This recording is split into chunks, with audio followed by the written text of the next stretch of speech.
The man who will now oversee all 18 American intelligence agencies could not bring himself to say out loud that Joe Biden won the 2020 election. He was still confirmed. From here in Europe, that is the detail that stops you cold. In most Western democracies, refusing to acknowledge a certified election result is disqualifying for a traffic warden, let alone for the person handed the keys to the Central Intelligence Agency and the Federal Bureau of Investigation.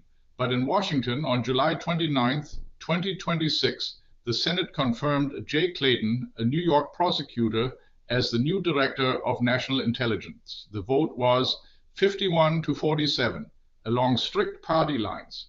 Every single Democratic senator voted no. President Trump celebrated on his social network, calling Clayton outstanding in every respect.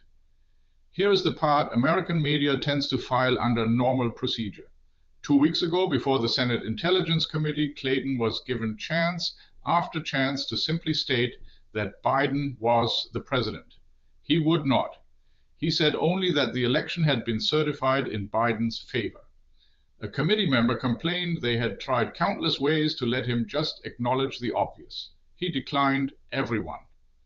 The reason is not mysterious. Donald Trump still does not concede his defeat to Biden. He and his allies have repeated the fraud narrative for years now. And so, for the man Trump nominates to run the intelligence community, agreeing that an election happened the way the entire government certified it happened has become a political risk. That is the loyalty test made visible. There is more that would give a European pause.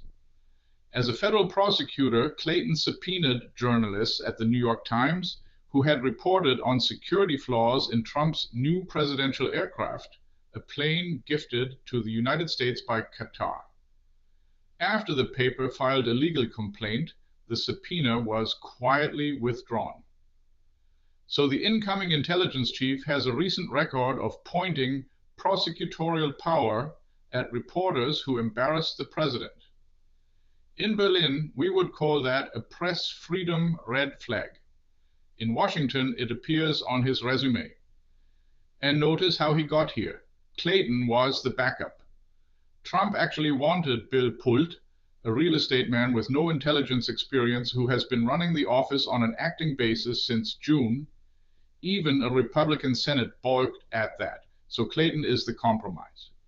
The predecessor, Tulsi Gabbard, stepped down citing family reasons, though reporting suggested she and Trump had drifted apart over the war with Iran. Disagree with the president on Iran, and you find family reasons to leave. So assemble the picture from the outside.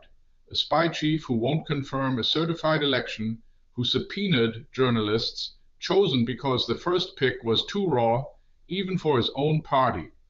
The Democrats voted no as a bloc, and it changed nothing.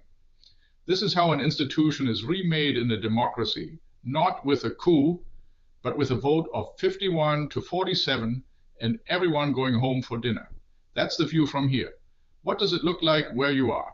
Drop it in the comments and subscribe for the perspective American media won't give you.